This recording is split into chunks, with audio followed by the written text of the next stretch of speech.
You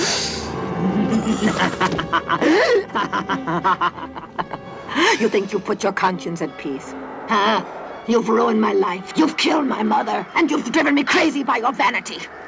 All the while I was nailed to this chair, you were fucking that whore. You ugly son of a bitch. Everything is ready, my darling. Do not be afraid. Soon we'll be together again.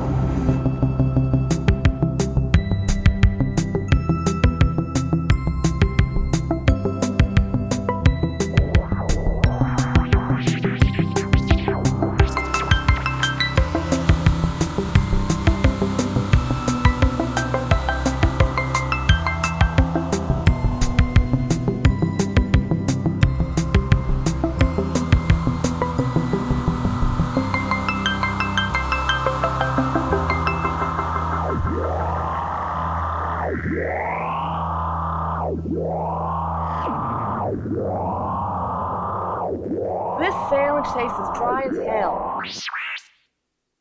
Hello and welcome to Hello, This is the Doom Show. I am Richard. Folks, just below my seat is hell, but up in heaven over Skype is Dirk. Hello, Dirk. Hey now. Man. Welcome to the show, sir. Yeah, man. Thanks for having me on. Glad to talk about some clam chowder baby food. Oh my God, some clamato or something. Like a spinach smoothie gone bad. Yeah. Boy. Folks, we're talking about the Antichrist from 1974, aka The Tempter, directed by Alberto de Martino, a director that I was saying before we started that should get more recognition than he deserves. Yeah, absolutely. Of course, you know, the director of Puma Man. Okay, I've never seen Puma Man, but I have seen Blood Link, which is a very bizarre giallo with Michael Moriarty. And The Killers on the Phone with Telly Savalas. Yeah, Telly's on the telly. You mentioned The Man with the Icy Eyes. Right.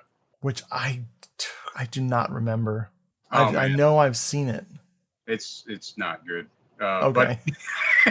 But it does have Barbara Boucher in it, though. So that's a reason to watch it. See? And also Strange Shadows Shadows in an Empty Room. Damn. Yeah, that is Also a new. wild one. And it Blazing Magnum. Yep. So Shadows in an Empty Room, I have the poster for that one tucked away, and it was shockingly cheap. I don't know why. This guy had like 10 copies of it. So whatever distributor back in the 70s carried some of these movies, they would just make a shit ton of these posters. So here we are in the 2020s, and they're worthless because either people haven't seen the movies or they're listing them on eBay badly. But yeah. I also have the Tempter poster. Yeah. For this movie, which is So the Tempter poster at home, folks, if you haven't seen it before, it's right on the cover of the beautiful Kino Blu-ray, but it has some very strange text on it that it's so vague that you end up knowing less about the movie having read the poster. It says, "Enemy of the faith, foe to the human race, thief of life, inventor of all obscenities, Satan, why do you stand and resist?" And it says, "The Tempter," and then "Deliver her from evil."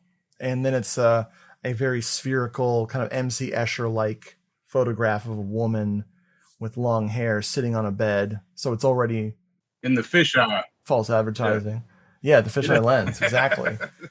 But yeah, I got that poster for nothing on eBay. It was killer, crazy. Man. It's killer. It's not the most flashy. It's it's black, white, and red, but it's still cool. Killer though. I mean, that's what drew me in to buy the damn thing. So I'm gonna throw the TV spot for the Tempter right here, so you guys can hear a little beautiful sounds of the trailer. He is the essence of the unholy. His names are the symbols of fear. Thief of life, enemy of the faith, foe to the human race. The Tempter, Satan, why do you stand and resist? She is his. Deliver her from evil. The Tempter. The other trailer is a typical 3-minute long, all dialogue and all the best scenes of the movie packed into it. I'd never play those if I can help it. But I'm going to read the rather long VHS box I found on eBay. That's cool. Yeah. So again, The Tempter on Embassy Home Entertainment. It boasts a hi-fi mono sound setup here. Wow. So here we go. Picture this. A beautiful young woman becomes devilishly possessed, and after committing a series of unspeakable acts, shown in graphic detail, of course, a priest is called in to exercise some exorcism. Sound familiar? Well, move over, Linda Blair, because there's a new demon on the block. The successful exorcist formula of girl meets devil girl gets exorcism is spine-tingling enough, but what makes The Tempter even extra tempting is its terrifyingly titillating scenes, including an orgy in hell sequence. You have to see to believe. Mel Ferrer, Arthur Kennedy, and Italian actress Carla Gravina lend their talents to a movie that's more than just scary. It's a real scream. Color, 94 minutes. That is one of the weirdest back of the boxes I've ever read on this show. I mean, it's enthusiastic. Yeah. It's kind of full of shit. Right. It's great. Yeah. Although, I was talking about how, hey, maybe there's not different versions of this movie. As we well know from watching this Kino Blu-ray, it's 112 minutes. Mm-hmm. This says 94 minutes, so they definitely chopped some of this talking down. But we'll get into that when we get into that. So this is written by some cool dudes, along with Alberto de Martino. Gianfranco Clarici also wrote Cannibal Holocaust, or he's one of the writers on Cannibal Holocaust. One of the writers on Don't Torture a Duckling. Right. So some serious heavyweight stuff here. He worked with Fulci some more, like House of Clocks. He also worked with both Diodato and Lamberto Bava, a.k.a. Lambava, on Ruggero Diodato's Phantom of Death and Lambava's Delirium, Photos of Gioia. Dang. Is that the same guy, Vincenzo Menino? That was Clarici. That was the other dude. Menino, let's see, Vincenzo Menino. He worked on New York Ripper? Yeah. Holy shit, Devilfish. Phantom of Death, too. Also on, So they were kind of a pair working there. He helped bring Miami Golem to life, which I'm still waiting for a Blu-ray of Miami Golem, which is I've never seen. Probably Martino's craziest movie. Okay. It's almost like how weird Luigi Cozzi gets. Yeah. And this is as weird as one of his. It almost feels like a movie he would have done. But I keep waiting for Vinegar Syndrome or Cauldron to pop out Miami Golem on us. That would be the best. Is it like American Rickshaw? Or... I don't think anything's as zany or as fucking wild left turn near the end of the movie as American Rickshaw, which folks, you got to see that shit. You got to see it. So good. Miami Golem is just weird. The whole movie is just weird. And you're going to constantly ask yourself, what is this about? Right. What is happening? And they definitely bring that kind of holy shitness to this movie, which we're going to spoil. We're not going to spoil the entire movie. And there's things we're going to tell you about that even if we describe in great detail, you'll still need to see for yourself. Because this movie, it goes there and it never really comes back from there. It's wonderful. So some of the folks in the movie, Ippolita, she is our main possessee. She's played by Carla Gravina, who was kind of a classier actress. Yeah. I think this is one of her only forays into exploitation. And I saw that she won Best Actress at the Cannes La Terra Raza in 1980, and also found out that she was some kind of political figure. Really? Chamber of Deputies. Ooh. Lower house of the bicameral Italian Parliament. I was like, what the shit? She had a backup career ready and waiting. That's amazing. Yeah, I was just like, what in the hell? Now I also heard she was in comedies too. So I'm not surprised. You could definitely see that. Because she's had this wide ranging career. much like our pal Alberto de Martino, where they worked in every genre. Love it. Familiar face to a bunch of us Italian genre picture lovers. Mel Ferrer. He plays her father, Massimo. Oh, he was in Suspicious Death of a Minor, Eaten Alive, Pajama Girl Case, Island of the Fisherman, a.k.a. Screamers, and he was in The Visitor. Oh, I love The Visitor. Yes. Nightmare City. Oh, yeah. And one thing I didn't know, though, he was married to Audrey Hepburn. Now that I didn't know. That's crazy. I didn't know that shit either. Wow. And they were both in, both of them were in War and Peace. So, what the heck? Them in half of Hollywood, right? Right. Massimo's brother is played by Arthur Kennedy. He's a bishop in the church, the Catholic Church. Yeah. Good old Arthur Kennedy.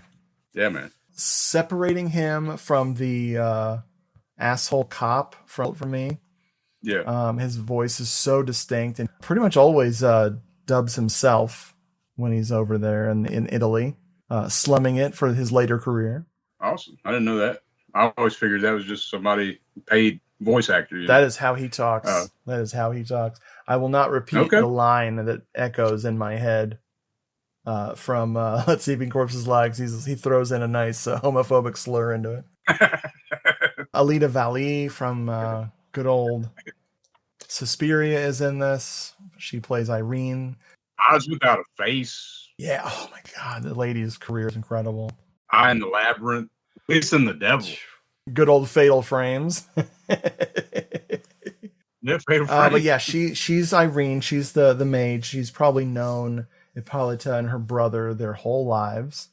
She's very concerned with what's going on, seeing this change. So she calls in a faith healer, whose his character's name is Faith Healer, and he's played by Mario Scaccia from Perfume of the Lady in Black, a bunch of other stuff. He's always sweaty and kind of weird. I've never not seen him play a friggin' weirdo.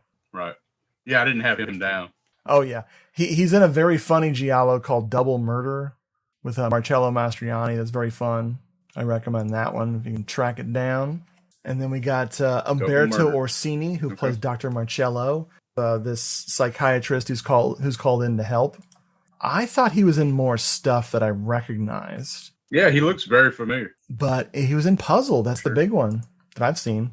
Anita Strindberg is in this from all those wonderful gialli. She plays Greta. She's Massimo's lover, so she's Ippolita's worst nightmare, which is the secretary turned lover. Trying to be her mama. Oh man, that just ain't right.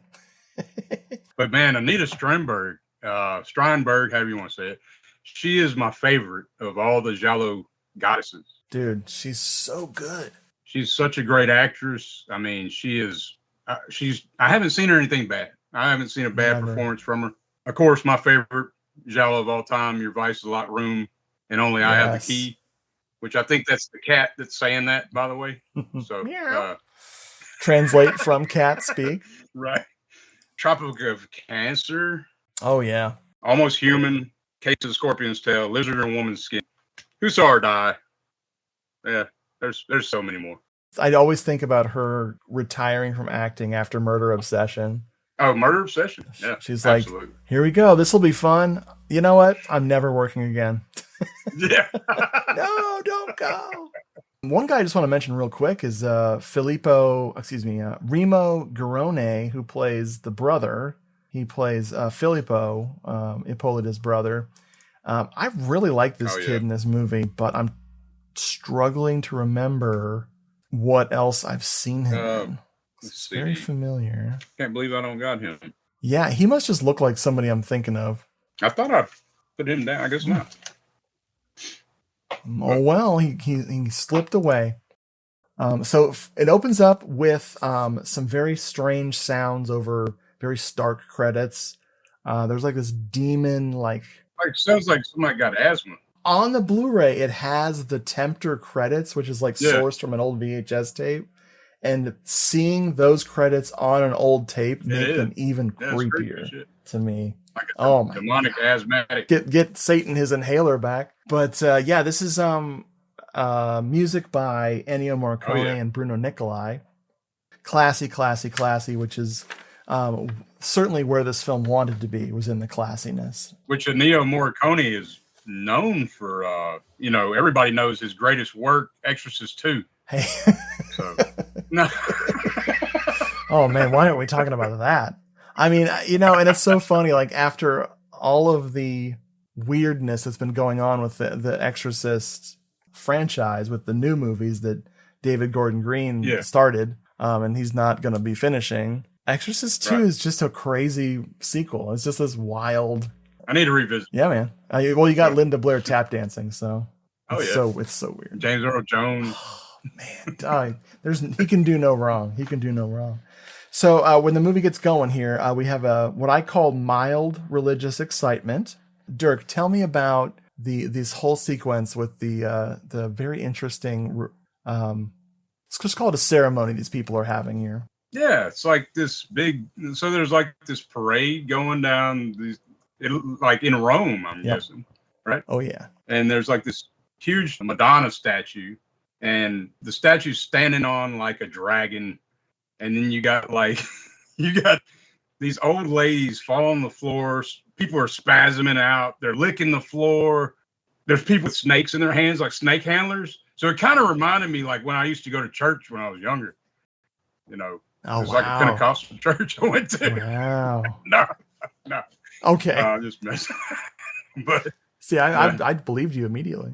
But no, there is some people like that around here. By the way, some snake handlers. So they test their faith or whatever with the snakes, shit like that. But you got that going on, and then you got Hippolyta. She is, you don't know what's going on. She's standing by her father, and she's trying to walk, it looks like. So all these people are getting healed by coming up to this Madonna statue. And so she starts to walk toward it, and it's like she's rejected from the Madonna statue. That's what I get from it anyway. In all this chaos, there's this one woman who she's clearly suffering from something, and the older women force her to touch the statue of Mary, and she instantly calms down and gets healed. And so, hey, this will work for me, but she doesn't make it. You could see the instant of her crisis of faith, like boom, right there. Yeah, instantaneous. And then there's a possessed guy, which is I know he's in Torso. Damn it. I know that. He's the scarf dealer in Torso. Yeah, that's freaking Ernesto Coley. Ernesto Coley. It's a crazy scene, man. Crazy scene. It starts it off great. I mean, you see real people dressed up like Jesus. You got statues of Jesus. I mean, it's like a big crazy deal. And this possessed guy just starts running. He runs away and starts running up the damn mountain kind of deal, and then plummets to his death. But he's wearing like this necklace with Jesus on like a picture of Jesus on the. It's hard to explain. Yeah, it's like a little keepsake, like a cheap kind of keepsake, just a generic painting of Jesus on a string or on a ribbon. Right. So after Hippolyta's crisis of faith, she immediately begins acting weird. She starts hearing voices, and the voices tell her, hey, don't leave the room just yet. Roll back in your wheelchair and take a peek. And she sees her father and Greta about to kiss. And she's like, oh shit, I didn't know about this. So she angrily, goes back to her room. Pissed off at Alita Valley, right? Yeah. You've known. Yeah.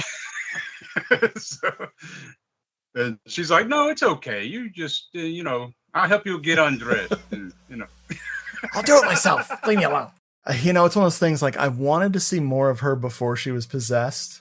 I mean, I didn't want this movie to be any longer, God forbid, or Satan forbid. But like, I really wanted like her to us to get more of a feel for her as not spouting obscenities and multiple personalities. She has a vision. So she's putting something away in a drawer, and what does she find in her drawer, Dirk? Oh man, she finds this.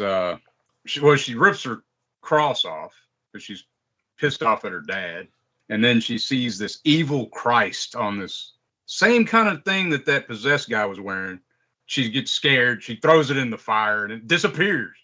And it's like, what the hell just happened? It's an angry Jesus. Yeah. He's like scowling and big fangs, but he's also got an angry boner. Right.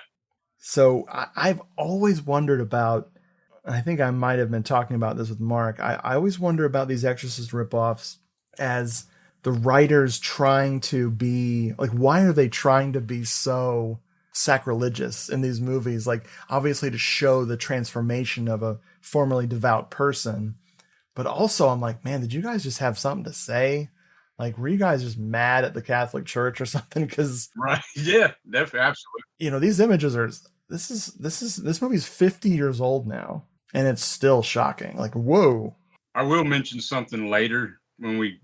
I guess I could mention it now, but with the trivia, you. I did see an interview with Alberto de Martino.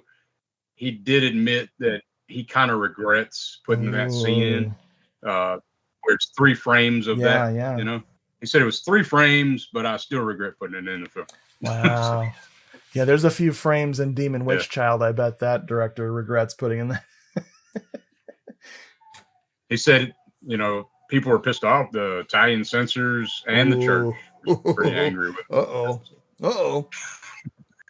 Hippolyta, you know, feeling this crisis of faith in her life and this horrific vision she just had, she goes and she talks to the bishop, who's an uncle, Arthur Kennedy's character, and he immediately starts talking to Massimo at a gathering, some kind of religious gathering with a lot of other bishops and very official religious types of folks walking around. But I'm very confused as to why Mel Ferrer is dressed as Shakespeare in this scene, with the whole like medieval get up with the coffee filter neck thing. Like, right. It's a real, I guess it's like a big time Rome thing, you know, like the ecclesiastic church in Rome.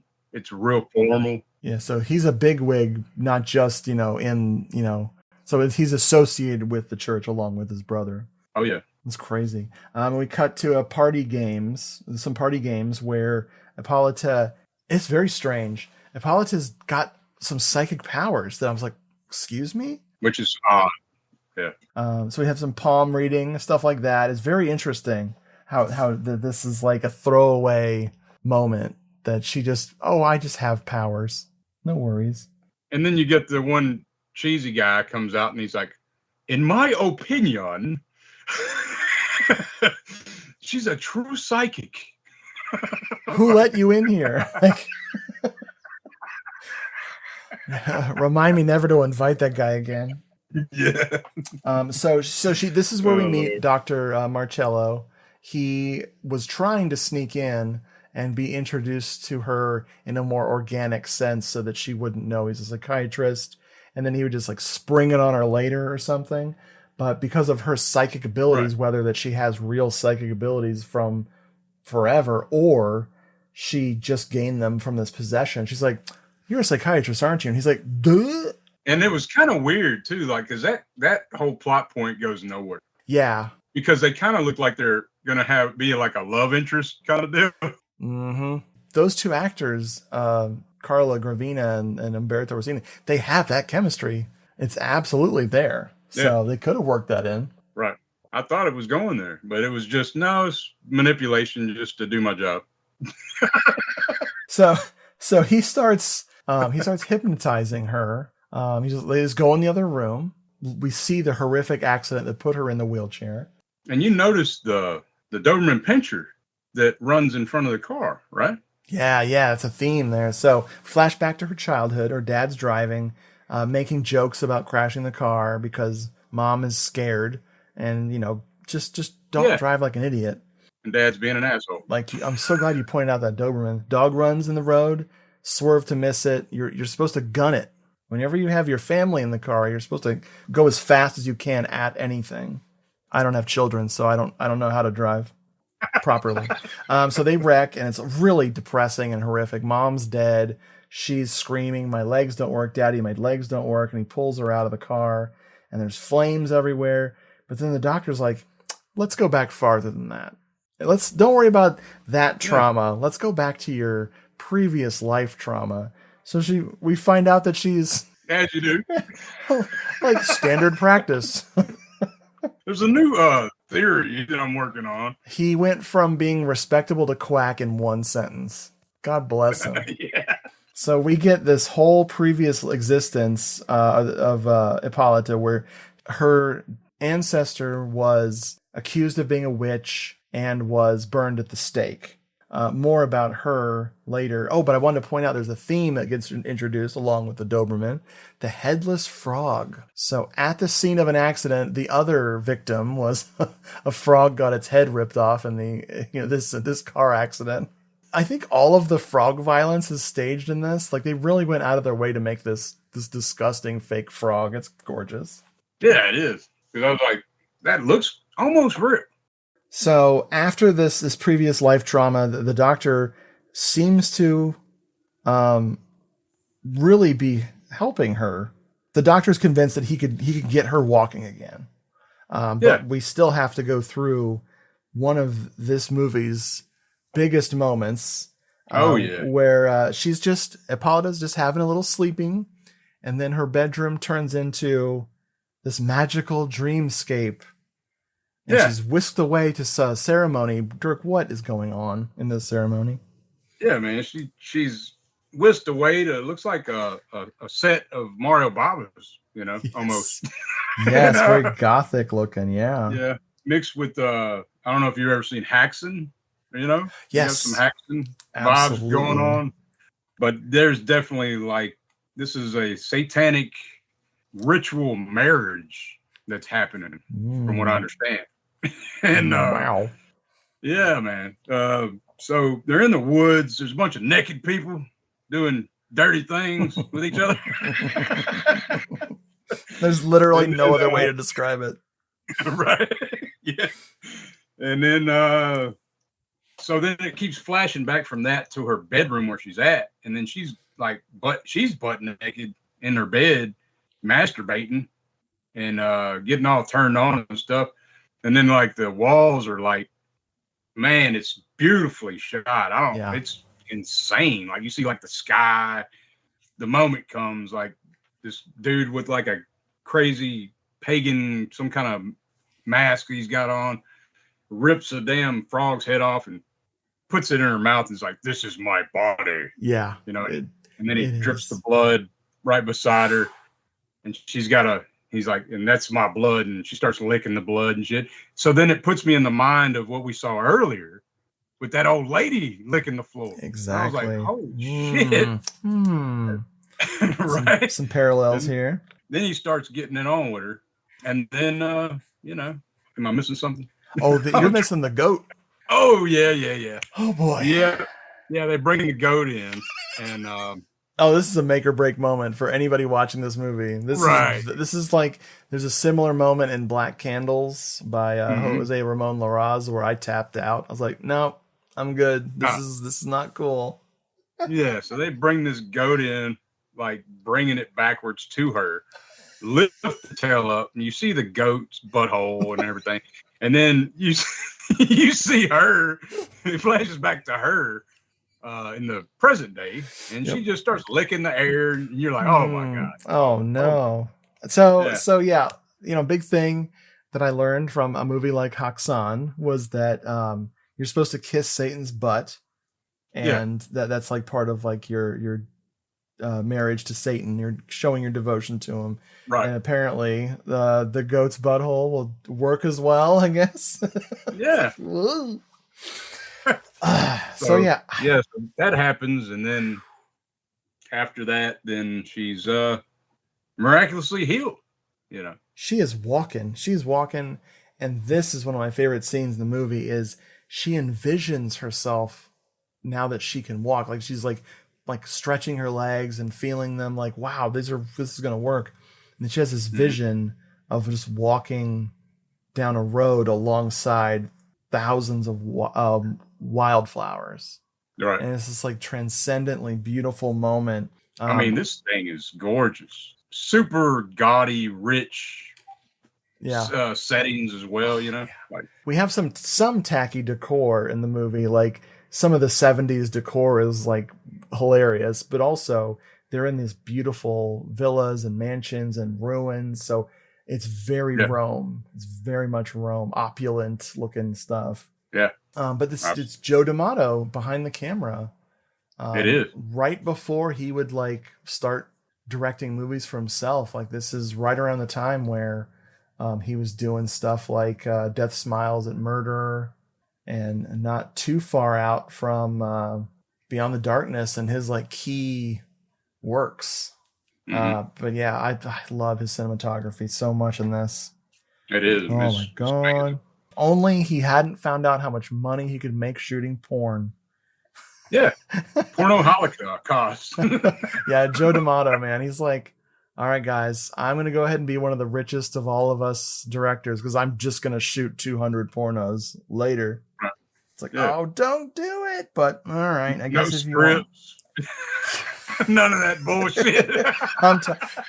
What's funny though is a lot of his like erotic films that aren't hardcore, they're like couples movies, like softcore bordering on hardcore that was supposed to be like fun stuff for everyone to go see together. And he's like, again, that's too much work. Let's get to the fun stuff. Type stuff. Boy. Anyway, she goes on the prowl because one of the things is, well, one thing I forgot to mention is that it was intimated that Satan would give her the power to walk, that Satan or her ancestor, whoever's, talking, would give her the ability to get what she wanted, which was to get laid and to be able to walk, not necessarily in that order. Yeah. And I should have touched on it a little more. She's completely, very strangely obsessed with her father. Yes. In a sexual way. Yes. Kind of like, absolutely. It's one of those things where the jealousy of her father starting over and replacing her mother. Her mom's been gone for at least a decade. Yeah. At this point. She looks about 40 something and he looks about, 60 something. Yeah, exactly. I don't know how old she's supposed to be in this. Like, it's one of those things where she's either supposed to be like 20 or 30. I have no clue. I have no idea. But now that she can walk, she goes out on the prowl. Where does she go to get that fresh meat? Yeah, man. She wanders up into this cave looking. I guess these people are having a tour. Yeah, of some the catacombs. Yeah, the catacombs, and she comes up to this young. I'm assuming he's probably 17, 18, something like that. Yep. And she just comes up and starts rubbing on him, kind of on his thing, She wants to run before she can walk. She's going for it. And there's no dialogue in this scene at all, and don't need to be. Nope. And her facial expressions, she is like seducing. I mean, he's going anywhere she's going. Exactly. You know what I mean? Yep. So then they kind of just wander off, and man, it's a strange scene.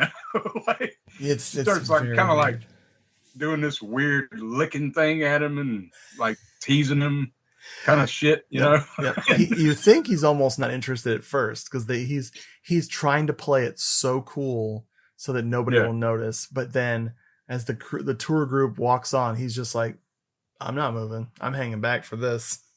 Yeah. And what happens when she gets him alone though? What does he get from this let's call it a poor decision that he makes? Oh yeah. So we see his head start spinning around. Oh my God. And then you just see him laying on the floor with his head.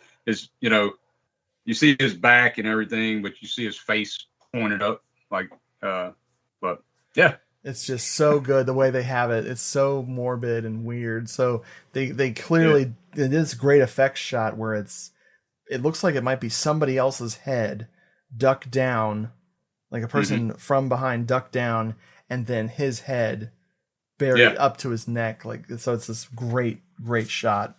And it's all in the dark too. Man. It's lit so good because everything's black almost, and you just see him. Like that. She wakes up along the road, no idea what's happened, no idea what's going on. The little girl helps her back to her car because her legs just have stopped working. She ends up back at home, but she seems to be cured now. She's happy. Yeah. It's like a false happiness here, like a false recovery from a poison or something. Like we're now into the rest of the movie. This is what I call the dinner scene from hell, where Greta's got her spot and her brother's got his spot and dad's there and the psychiatrist and everything's hunky-dory and she's so happy. I feel so marvelous. I feel as if I was reborn. You'll have to be careful for a while, however. Your legs will have to get used to holding you up again. Oh, they seem so normal. I'll be able to go running. That'd be wonderful to see. And I hope soon, Doctor. Yes, I hope so, too. Well, your cure seems to have given you a huge appetite. Yes. I'm really hungry. Well, that's a good sign. To the happiness of our dearest Hippolyta. But then they pass out the food. She takes a deli-sized portion of meat that comes around. Yeah. The first course is like lunch meats or something, and she takes a lot and just starts chowing down. Yeah, she's just shoveling shit on her plate. Everybody's looking at her like, "What the hell?" Guess you got an appetite because you got a healed. She's trying to win an eating competition, but she's the only one in the competition. Oh my god, it's so good. But she can't eat food. She has to spit it out immediately. So there's this thing that'll later be explained about people who are possessed, where they're ravenously hungry, but they cannot stand food. And so it's it's like this attraction repulsion thing. All hell breaks loose at this dinner. The paintings are flying everywhere. Oh man! The effects you were talking about earlier, where she was in bed and the walls disappeared and became the sky.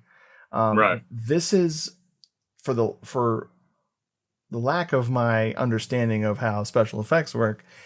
They were trying to use video to create special effects for film.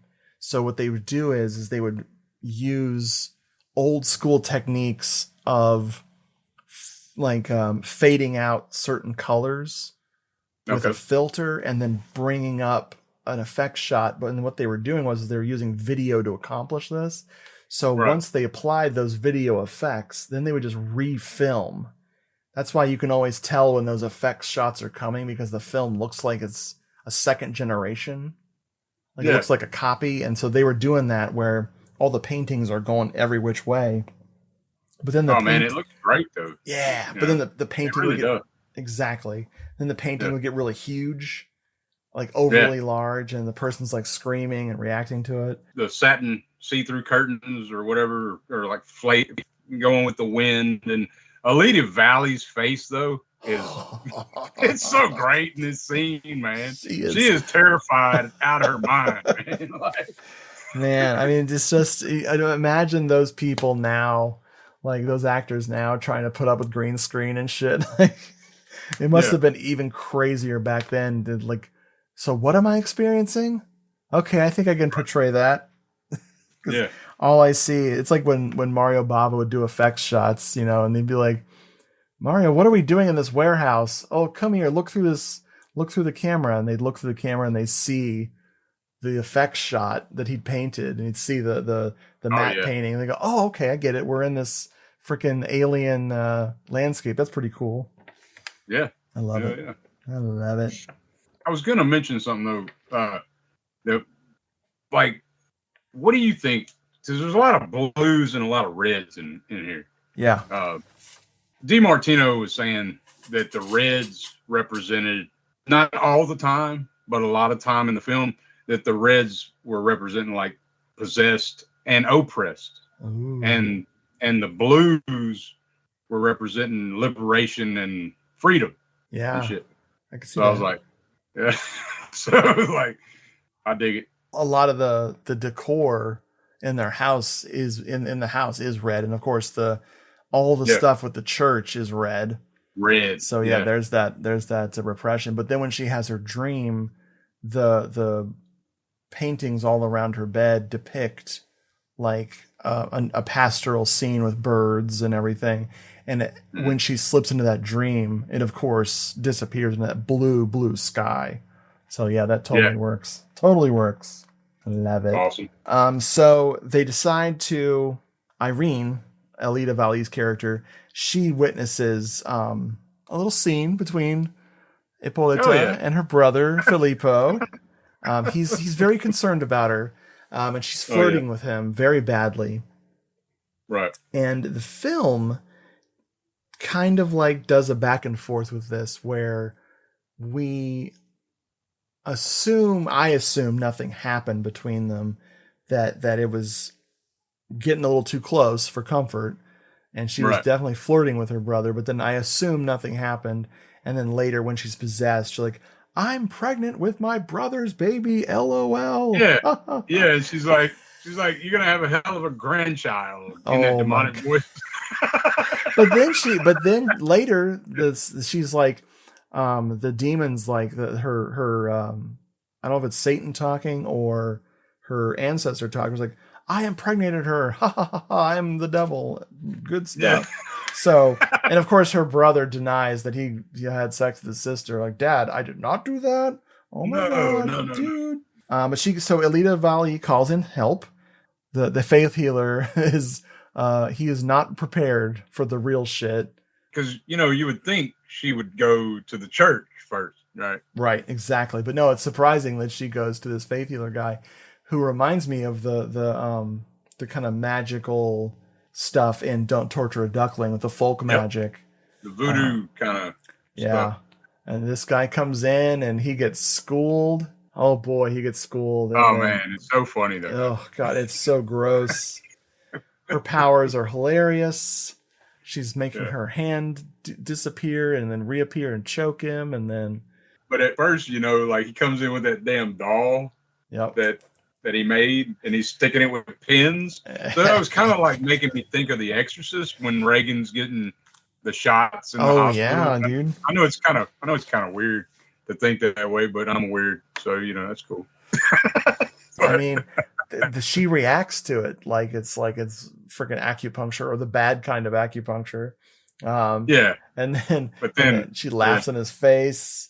The worst part of this is she pukes on her hands and then forces him to lick it. And oh man, I'm like, dude, get out of there. You are so outclassed right now. This demon just beat your ass. Go home. It looks like some 3-day-old guacamole. It's so funny. Like, this family was at the restaurant I was at today, and they brought their own smoothie for their drink, and it looked just like that. Oh shit. I was like, oh no, a demon spit that up. Don't do it. I'm sure it was delicious. I'm sure it was very healthy. Oh yeah. Bring your own, everybody. Don't dare look at me. Don't raise your eyes. Why haven't you recognized the Lord Supreme? He who can pulverize your bones and dry up the blood in your veins. He who has allowed you to work your stupid arts of magic. And now you try to use that magic against me. Because of all this insanity and all this shit she's talking about Greta, saying horrific things to Greta in German to kind of embarrass her, saying, like lewd things about her and her father. Dad decides to dump Greta. What happens with this scene? Oh yeah, so Daddy, he breaks up with Greta, and then he goes in there to tell her, and he's like, he's thinking that this is gonna solve all the problems, with his crazy daughter or whatever, and she just he gets hit in the balls, and then she hits him right in the face, and then oh my God, she's like, "You ugly son of a bitch," and I was like, "Holy shit!" She's making furniture fly at him and all this stuff. His ties choking him and shit in the air, and that didn't work out too good. But and she's like, "Stay on the floor," and and then so then she gets tied up, and she says, that's when she says, Felipe fucked her and all this. Yep. What a grandchild. It's like, so. But man, that damn, I gotta say, like the outside of that room though. is so awesome. In that hallway, the sculptures are weird. Yeah, marble statues. They're all like peering, looking like sticking their head out, kind of. And the floor is like white and blue marble, checkered with red walls. I could not live with those statues. No, they're all like leaning out and peering in one way or the other down the hallway. I'm like, no, this is insane, because they're life-size busts of probably supposed to be ancestors of theirs. I don't know. Probably it ain't right. I would imagine. And they're very well to do. Yes, this is a very rich family. Is this the same scene though? Like I'm getting kind of mixed up with some of it.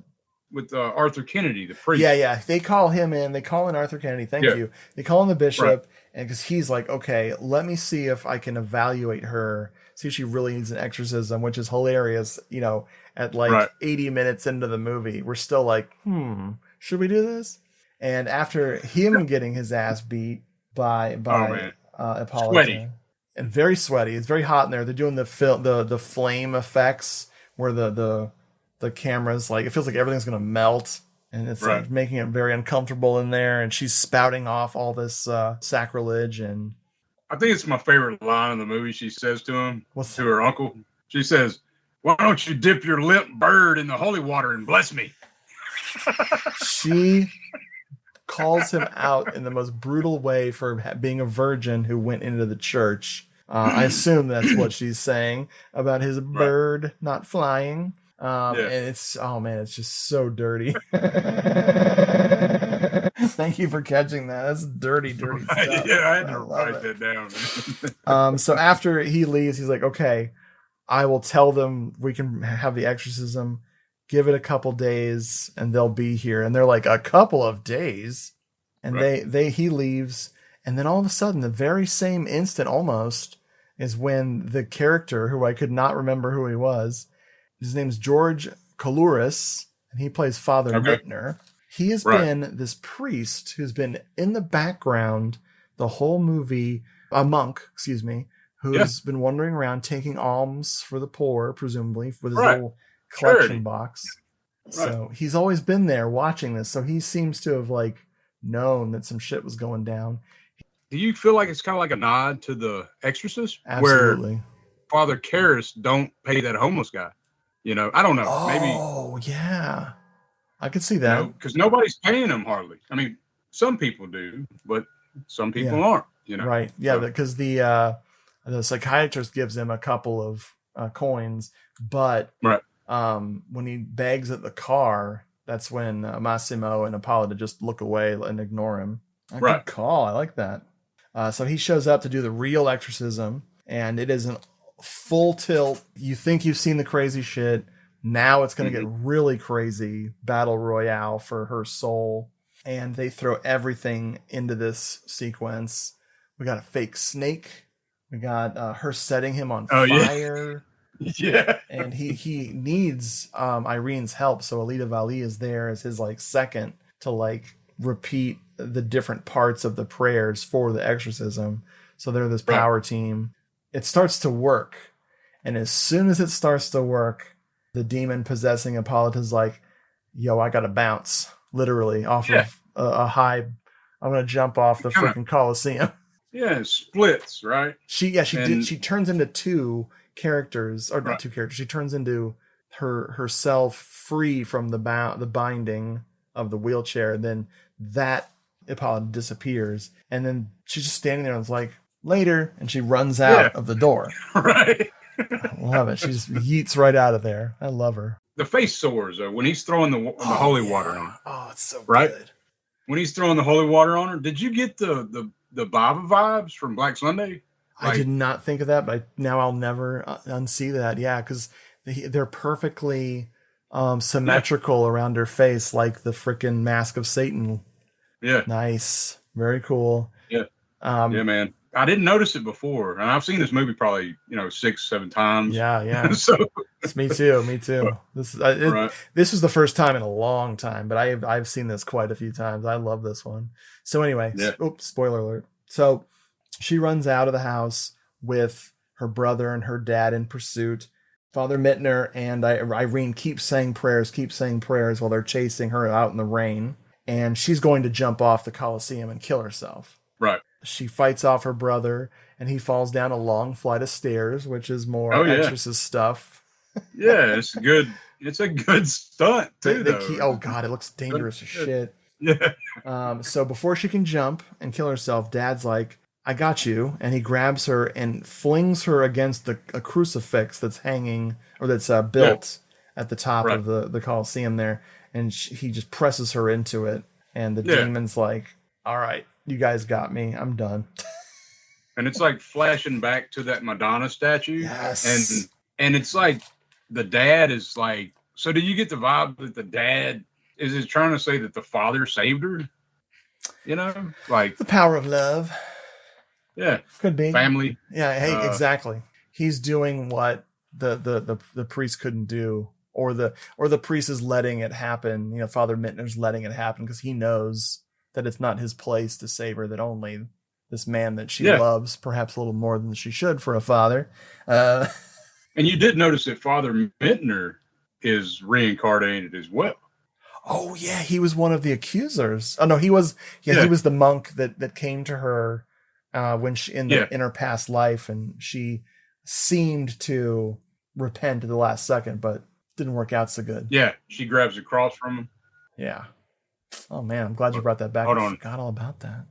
Hippolyta and her father, and I believe Filippo, kind of embrace while the demon gives up, and they keep doing this like waves and waves of special effects, and Hippolyta's she's looking more and more like herself. All the sores are going away, and her giant hair is starting to shrink back to normal sized hair. Father Mittner and Irene, they're constantly praying, right? Yeah.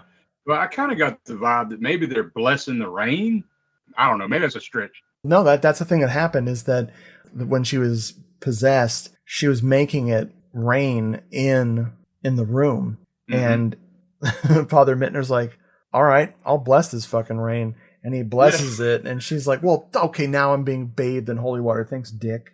Right. I thought that was a good trick. I'll have to remember that next time I'm battling Satan. Yeah. She's saved. Her brother doesn't die from his horrific fall. They all three of them kind of limp off into the sunrise. And he's bloody as hell, looking almost like Christ in a way, laying there. Yeah. You know? I'm sure there was religious imagery from art packed into this movie and that scene. That's good. It's a good call. Yeah. It's like when the Pieta at the end of Murder Obsession, where Anita Strindberg is holding her son in that very famous pose of Mary holding Jesus, and it's like which would make more sense in this movie than in that movie. Right. But hey, I'll take it. Stop those church bells. Oh yeah, the church bells drive Hippolyta crazy. It's so good. But now they're ringing, and they're ringing the happy ending, which I was so not expecting. I thought she wasn't going to make it. You know, that surprised me even the first time I saw it. It still kind of surprises me that, you know, after all of this horrific shit, except for that poor tourist guy, of course, the faith healer, he's never going to recover from his trauma. But yeah, right. That's it. That's the plot of Antichrist. And I do have a couple of trivia things. Please bring it. I would love it. De Martino was saying that he admitted that the success of The Exorcist was the whole reason this was made. Yes. So he comes out the gate right away and says that. So I respect the shit out of that, you know.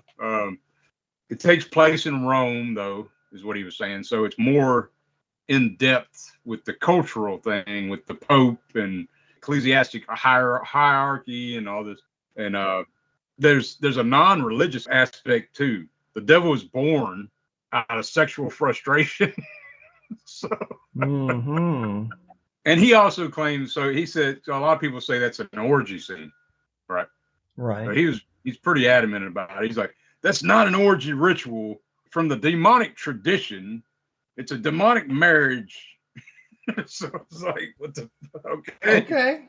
And it's not supposed to be funny either. No, there is no humor in this movie. You might find it like accidentally. Yeah. Maybe I'm twisted or something. This is some confrontational art, and how you react to it is totally up to you. So like, right. If you were a super religious person, who probably wasn't supposed to be going to see this movie back in the 70s, you'd be super shocked. I feel like someone who has a lot of faith would probably be upset by what they see in this movie. I think it'd be hard not to be upset by what's in this. But it's like, it's so insane. Like all of the things that they threw at you in this movie to represent the evil and the trials and tribulations that Hippolyta goes through. It's going to make you react to it either with uncomfortable laughter or just laughter. Yeah, right. Also, Alberto de Martino was the assistant director for Sergio Leone. Oh, really? For a long time, they said. Nice. The Doberman, which we mentioned earlier, is kind of like you see a couple years later, like in The Omen, the Hounds of Hell kind of thing.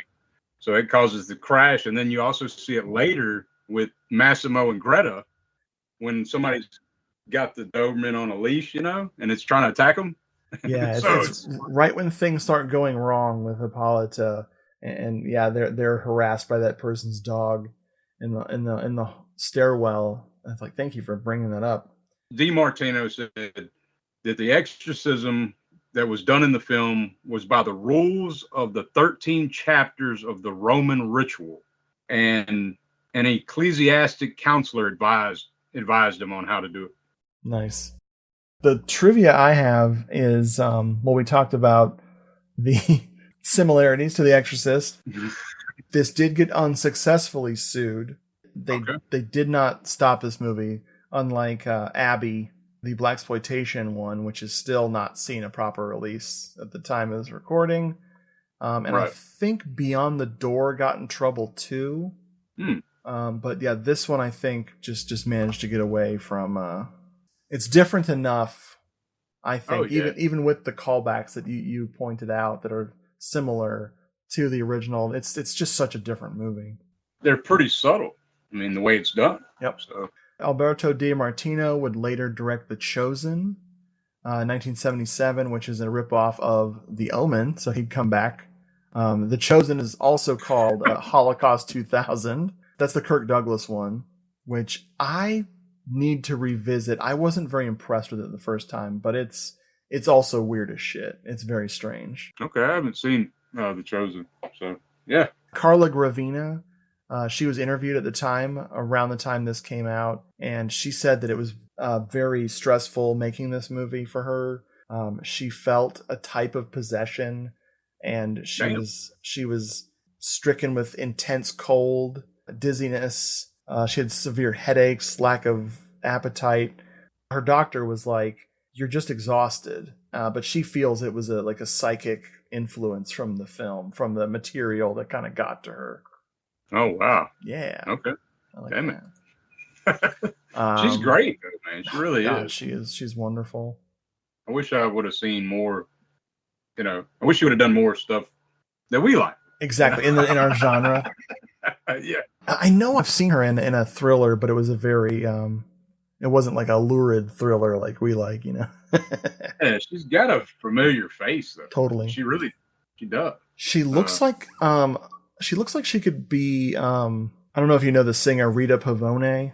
Rita Pavone she did a lot of pop songs in the 60s, Italian. But she had the same haircut, and they both are, the similar coloration with lots of freckles and everything.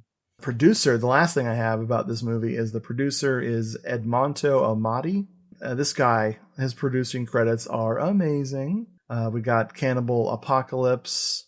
Oh, hell. And we've got the aforementioned Strange Shadows in an Empty Room. He also produced 4 of the Apocalypse. Oh. Mm-hmm. Yeah, man. Let Sleeping Corpses Lie. Damn it. That's some bangers. Yep. Crimes of the Black Cat. Just amazing. Amazing. So he worked with Fulci quite a bit. Both A Lizard in Woman's Skin and Don't Torture a Duckling. Oh, man. Yeah. That's a hell of a note. I know. It's a hell of a lot. So Dirk, we've run the gauntlet. We've run from Satan all evening tonight. How do you feel about the Antichrist? Oh man, it's a great one, man. It's the best. I used to always think like this is the best Exorcist ripoff ever made. Yeah, which it is, but it also does its own thing too. So I see it different. Like almost every time I watch it, like I see different shit going on, man. But, same. This might have been the first Exorcist ripoff I ever saw from Italy. I think I saw this well before I saw Beyond the Door. This was easier to get for a while before that. And it's always struck me how classy this one is. It is, man. The cast, the budget's really big. I'm assuming it paid off. I'm assuming they made their money back on this. It's as subtle as a slap in the face if the person's holding a bag of hammers when they slap you. This is so over the top, especially the 112 minute cut. I'd be curious to see the old VHS cut, see it at 94 minutes, because this just, even at the long length, it never gets boring. It just pummels you. And even the talky parts where they're trying to figure out what's going on, they're well written. It's not filler or anything. But this is certainly epic. I love Beyond the Door. I kind of love the Eerie Midnight Horror Show, which is another. I like Beyond the Door. Yeah. But this one is stronger. It's more thoughtful. Yeah. Yeah. Beyond the Door is like extreme, the extreme imagery. That's why you read about people, what's the scariest horror movie you ever saw? And they're like, well, I didn't really see it, but there was this TV trailer for Beyond the Door that I remember. That is like that early trailer for The Exorcist that scared people real bad. Yeah. With its imagery, with the flashing lights and everything. I love when people promoting horror movies make that little teaser that just fucks you up. Yeah, and don't reveal shit. It makes you curious and terrified, and if you're of a certain age, you can never sleep again. Oh yeah, man. I remember those. I remember when The Exorcist was premiering on local TV in Georgia when I was a kid, and they were playing just the trailer for the TV premiere of The Exorcist, and I couldn't sleep. They kept playing at every commercial break while we were watching like Cheers or Mork and Mindy or some shit. Yeah, that's and they're great. Like, The Exorcist. And I was crying. My dad was like, Dad, I can't go to sleep. I can't stop seeing that little girl in my head. And he's like, you can sleep in the freaking guest room while I watch TV. So I'm laying in the guest room, and what comes on TV that I can hear from the guest room? The trailer again for The Exorcist. Yeah. That was a long night. I seen The Exorcist when I was 6 years old. What? And yeah. What? I didn't see that till I was like 13 or 14. I wasn't ready. Yeah. I mean, I saw Alien when I was like 5, but They rented tapes, you know. Sure. The first two films I remember from back then is The Exorcist and Texas Chainsaw Massacre. Wow. And your parents didn't give a fuck. No. That's awesome. No. My mother, she went to bed early. Yeah. I could rent anything I wanted. And I was like, yeah. No, my parents did. I remember my parents watching Alien. I remember seeing Alien way too young on TV. I remember watching The Shining when I was really young as well. Oh man, The Shining, yeah. That fucked me up because that was relatable because it had the kid character in it, so I was really scared. Yeah, The Shining's my favorite film, and I've seen it really young. I didn't see it when I saw The Exorcist, though. Yeah. I've seen it later, but it always creeped me out. It still does. Of course. Dude, it's like hard to look at. It's like The Exorcist. I still kind of have trouble looking at promotional art for Linda Blair's makeup. It still gets to me.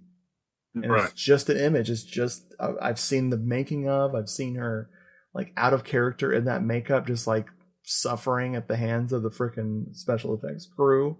You know, I know the story, I know everything, but I still can't look in those eyes. It's like that. Oh my God, lady. Because I remember going to bed after watching The Exorcist, and what I kept thinking about was those eyes in the dark. Yes. When the Father Marin shows up, and that's what I couldn't sleep, man. I couldn't sleep. Before I let you escape, I always ask my co-hosts to share a film that's recently seen and loved. It can be an old favorite, or it can be a first time watch. What do you got? This is from 1978. It's a first time watch. Okay. And it is Closed Circuit. Oh yes, man, I had no idea. Like, I've had this movie from Severin when they released it. I've had it for a couple months, and we finally got on it, and I was just like blown away by this damn movie. If you love cinema, you're a cinephile, I highly recommend this movie. It is so ambiguous. There's like this regular customer. He comes into a theater. Okay, so there's a Western showing, but there's a regular customer. He comes in, and in the final duel scene, he gets shot and killed. So you get the kind of the demons vibe in a way. And the police are brought in. They question everyone. Nobody can leave the theater for days. And man, it's so damn good. It really is, man. I'm not going to spoil shit. I can't do it. But you got Flavio Bucci in it from Night Train Murders. And he's also from Suspiria. He's the blind guy. Yes. You got William Burter in it. $5 for an August Moon, My Dear Killer, Spider Labyrinth. You got Aurore Clement, One Flew Over the Cuckoo's Nest. Whoa. Yeah, French actress. She's and she was in Apocalypse Now. She's great in this film. Yeah, man. The images are more powerful than reality. That's what it says in the film. You'll never figure it out to the end. I agree. It's made for TV, but it's a brilliant movie, man. Yeah. It really is. I can't stress it enough. I had it sitting here in a pile. I was like, damn, why didn't I watch this sooner?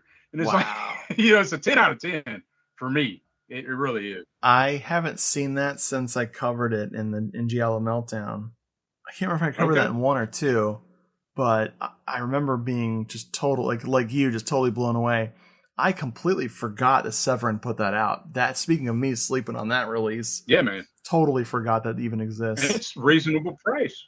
Oh, I'll go back for it. Hell yeah, that's freaking great. It's a great transfer too, man. And great special features.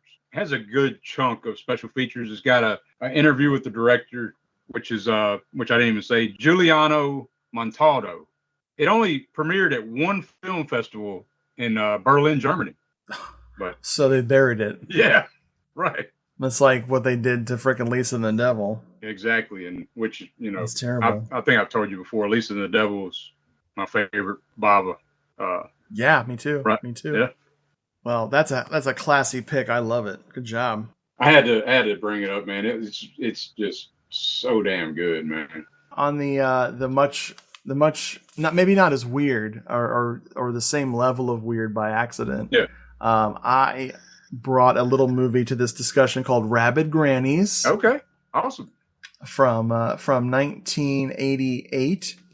This was a Belgian horror film, a splatter film. When I bought it, I had no idea it was Belgian. I thought it was an American film. This was an old Troma release that was kicking around for a long time, and Troma apparently had released the cut version. So the Vinegar Syndrome disc that came out pretty recently is the uncut version of this film. The director is named Emmanuel Curvin, and this is to date the only thing they ever directed. Okay. He was an actor, and this was just like his passion project. He wrote and directed this movie. I saw the trailer. It looks insane. It's totally wacko. Yeah. It's got some atmosphere, but it wastes almost no time getting to the insanity. And the cause of all of this craziness is not what you'd expect. And it doesn't matter what caused it because it never goes back to it. It just, some shit starts and then you're on this wild ride of splatter. Oh, hell yeah. And yeah, it's unique. It's so funny. I bought it twice. With trade-in credit over at Viper Video here in Tampa, I got the DVD of Rabid Grannies. It was very reasonably priced. And then I don't know what made me look it up, but then I found out that it wasn't even Trauma had the cut version. I'm like, well, I might as well get the Blu-ray. So I picked up a used copy of the Blu-ray and watched that, and I was just totally in love with it. I'm like, this is nuts.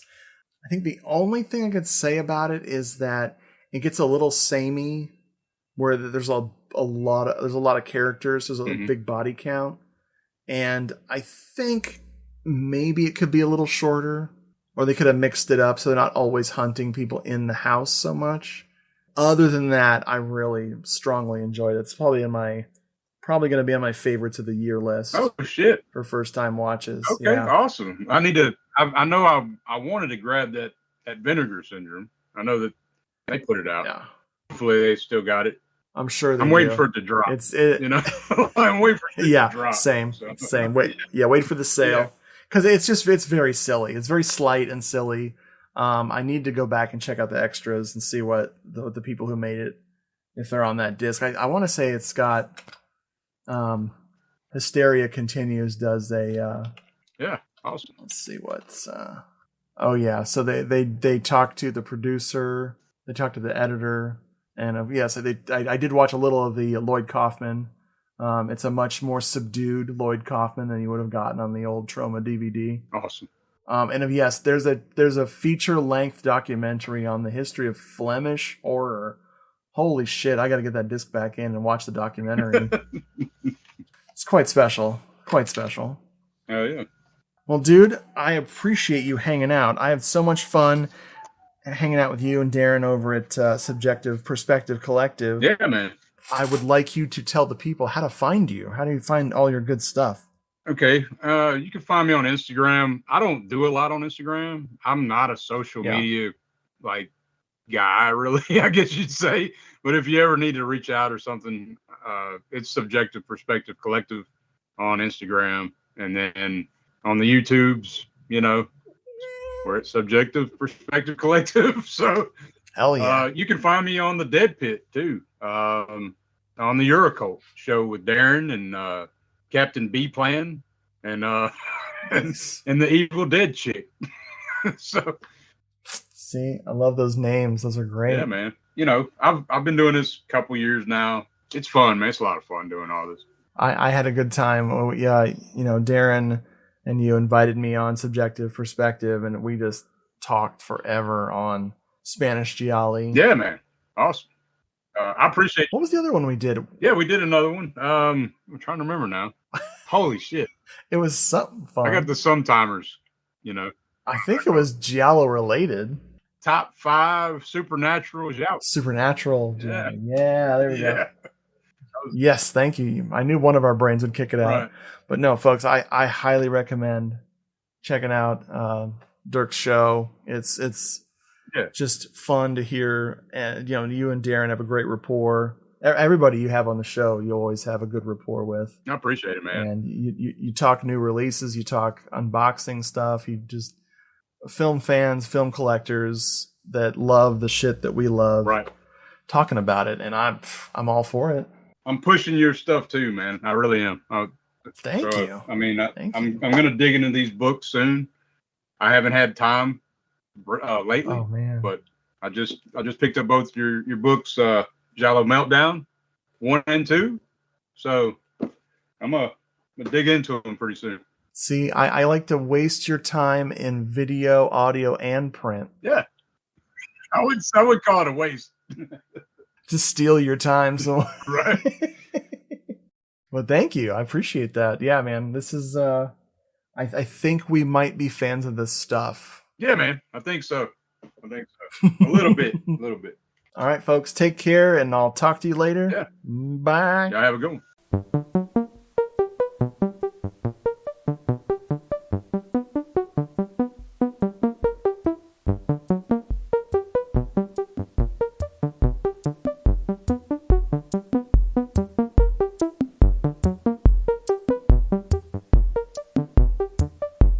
Folks, thanks so much for listening to this episode. If you'd like to write into the show, send an email to doomedmoviethon@gmail.com. or hit us up at Doomed Moviethon on Instagram, or at Doomed Moviethon on Twitter, or at Doomed Moviethon at Discord, or go to Hello This Is the Doomed Show on Facebook and message us there. If you want more Hello This Is the Doomed Show, go to doomedmoviethon.com and click the podcast button for the archive, or go to YouTube and look up Doomed Moviethon and you'll find the classic episodes of Hello, This Is the Doomed Show. And if that's still not enough, I have written some books, about my love of movies over on Amazon.com. Just look up Richard Glenn Schmidt and you'll find Giallo Meltdown, a Moviethon Diary, Giallo Meltdown 2, Cinema Somnambulist, or Doomed Moviethon, the book. Hello, This is the Doomed Show is a proud member of the Legion Podcast Network. Go to legionpodcast.com and check out the other great shows over there.